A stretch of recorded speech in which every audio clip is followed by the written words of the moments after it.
నమస్తే, welcome to నీటివి Telugu. మొత్తానికి చిక్కడ్ తెలంగాణలో ఒక కీలకమైనటువంటి విభాగంలో ఇన్స్పెక్టర్గా పనిచేస్తున్నటువంటి అతని పేరు మట్టపర్తి సాయి వెంకట కిషోర్ ఇన్స్పెక్టర్గా ఉన్నారు. ఆయన అమీనాపూర్ పోలీస్ స్టేషన్లో ఇన్స్పెక్టర్గా చేశారు. అక్కడ నుంచి సంగారెడ్డి సిసిఎస్లో ఇన్స్పెక్టర్గా ఆయనకు బదిలీ జరిగింది. అమీనాపూర్లో ఇన్స్పెక్టర్గా పనిచేస్తున్నటువంటి తరుణంలో ఒక రియల్ ఎస్టేట్ వ్యాపారి రవి గౌడ్ అతనిపై ఒక వ్యక్తి కేసు పెట్టాడు.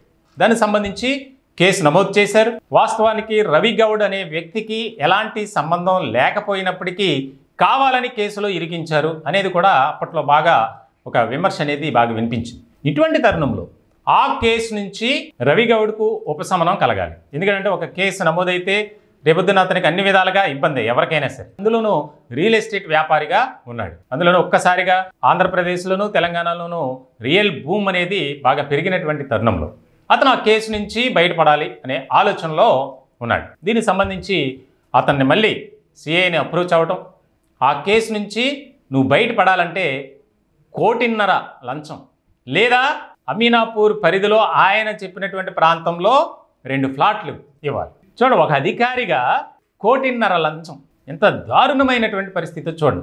ఒక పక్కన తెలంగాణలో ప్రభుత్వం మారిన తర్వాత కాంగ్రెస్ అధికారంలోకి వచ్చింది. అధికారంలోకి వచ్చిన తర్వాత ఏసీబీ కేసులు, అందులోనూ పోలీస్ డిపార్ట్మెంట్లో పట్టుబడిన వారి సంఖ్య అది దాదాపు 500కు పైగా ఉంది. కానిస్టేబుల్ స్థాయి నుంచి ఉన్నతాధికారుల వరకు రోజుకు ఏదో ఒక చోట ఏసీబీ రైడ్ జరుగుతూనే ఉంది. ఆదాయానికి మించినటువంటి ఆస్తుల కేసులో కూడా కాకీలు పట్టుబడుతున్నారు. అయినా కూడా వీళ్ళల్లో మాత్రం ఎలాంటి మార్పు అనేది రావట్లా. ఇటువంటి తరుణంలో దీనికి సంబంధించి టాక్స్ పూర్తయ్యాయి. ఈ యొక్క సిఏ ఎవరైతే ఉన్నారో వెంకట కిషోర్ అతను పెట్టినటువంటి ఏదైతే లంచం, అలాగే లేదా డబ్బులు ఇవ్వకపోతే ఫ్లాట్, చూడండి అది కాకపోతే ఇది, ఇది కాకపోతే అది, ఆప్షన్ ఆయనకే ఇచ్చాడు. సో ఇలాంటి సందర్భంలో అతను డబ్బులు ఇవ్వడానికే ఇష్టపడ్డాడు. మొత్తానికైతే ఈ లంచం డిమాండ్ చేసినటువంటి సందర్భంలో అతనికి 2 నెలల క్రితం 10 లక్షలు ఇచ్చాడు. తాజాగా డబ్బుల కోసం వేధిస్తుండడంతో మరొక 5 లక్షలు, ఈ 5 లక్షలు తీసుకుంటుండగా రెడ్ హ్యాండెడ్గా పట్టుకున్నారు. ఇంకొక కీలకమైనటువంటి అంశం ఏంటంటే ఈ సిఐ వెంకట కిషోర్ ప్రస్తుతం సస్పెన్షన్లో ఉన్నాడు. సంగారెడ్డి సిసిఎస్లో ఇన్స్పెక్టర్గా పనిచేస్తున్నాడు. సో అతనిపై క్రమశిక్షణ చర్యల్లో భాగంగా గతంలో అతని మీద వచ్చినటువంటి ఆరోపణలు, ముఖ్యంగా అవినీతి ఆరోపణలు, మనోడికి మంచి పేరు ప్రఖ్యాతలు ఉన్నాయి, చిక్కడు దొరకడని. ఎక్కడా కూడా లంచం తీసుకున్నప్పుడు కానీ లేదా ఇతర వ్యవహారాల్లో మనోడిది డైరెక్ట్గా ప్రమేయం ఉండదు. వేరే వాళ్ళని ఇంట్రడ్యూస్ చేస్తాడు, వారి ద్వారా డబ్బులు తీసుకుంటాడు. సో ఇలాంటి సందర్భంలో ఇప్పుడు తాజాగా సస్పెన్షన్లో ఉన్నప్పటికీ ఆ రవి గౌడ్ అనే వ్యాపారికి విపరీతమైనటువంటి ఫోన్ కాల్స్ అట, బెదిరింపులు. నేను మళ్ళీ అమీనాపూర్కే వస్తున్నా, నీ సంగతి తేలుస్తా, నువ్వు ఈ డబ్బులు చెల్లించకపోతే కేసు నుంచి నిన్ను బయటపడే అవకాశాలు లేవు అని. సో అతను ఏదో సరే కేసు నుంచి బయటపడతాం కదా అని చెప్పి అలాగా 2 నెలల క్రితం 10 లక్షలు ముందు కేసు విత్డ్రా చేయండి అని చెప్పినప్పటికి కూడా నువ్వు మొత్తం డబ్బులు ఇస్తేనే అని.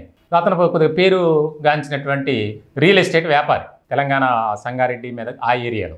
సో ఇలాంటి క్రమంలో చాలా ఆసక్తికరమైనటువంటి చర్చ జరుగుతుంది. అతనిపై డిపార్ట్మెంటల్గా శాఖాపరమైనటువంటి చర్యలు తీసుకోవడంతో పాటు ఇప్పుడు ఎంక్వైరీ జరుగుతుంది. ఇలాంటి క్రమంలో ఎవరైనా సరే ఒక ఆరోపణ ఎదుర్కొన్నప్పుడు కానీ అతనిపై సస్పెన్షన్ ఉంది, ఎలా ఉండాలి, అయినా సరే నాకెందుకులే అన్నట్లు మళ్ళీ 5 లక్షలు తీసుకుంటుండగా రెడ్ హ్యాండెడ్గా పట్టుకున్నారు. మొత్తానికైతే ఇతనిపై క్రమశిక్షణ చర్యలతో పాటు శాశ్వతంగా ఉద్యోగం నుంచి అతన్ని తొలగించాలి అనే డిమాండ్ ఎక్కువైంది. ఎందుకంటే గతంలో ఇతను పనిచేసినటువంటి ప్రాంతాల్లో ఎక్కువగా రియల్ ఎస్టేట్ వ్యాపారులను బెదిరించడం, లక్షల్లో డిమాండ్ చేయడం, లేదంటే వారి ప్రమేయం లేకపోయినప్పటికీ వారిపై కేసులు పెట్టడం, ఇవన్నీ కూడా ఎక్కువగా జరిగాయి అనేది చాలా ముఖ్యమైనటువంటి అంశంగా మారింది. దీనికి సంబంధించి ఏసీబీ అధికారులు కేసులు నమోదు చేశారు. గతంలో ఆయన ఎక్కడెక్కడ పనిచేశాడు, ఎస్ఐగా, సిఏగా, ఇవన్నీ కూడా సమాచారాన్ని సేకరించారు. అప్పట్లో అతనిపై వచ్చినటువంటి ఆరోపణలు, గతంలో కూడా చాలా ఇటువంటి చర్యలు తీసుకోవడానికి ఉపక్రమించిన ఇతను ఎవరైతే సిఐ ఉన్నాడో అతనికి గులాబీ పార్టీ నేతల అండదండలు ఉండటంతో బతికి బయటపడ్డాడు. ఎక్కడా కూడా దొరకలా ఎవరికి. సో ఇటువంటి సందర్భంలో ఇప్పుడు తాజాగా జరుగుతున్నటువంటి చర్చ పోలీస్ వర్గాల్లో ఒక రకంగా చెప్పాలంటే అతనిపై అవినీతి ఆరోపణలు ఉన్నాయి. గతంలో చేసినటువంటి అంశాలు ఒక్కొక్కటిగా బయటకు వస్తున్నాయి. విచారణలో భాగంగా అవన్నీ వాస్తవం అని తేలి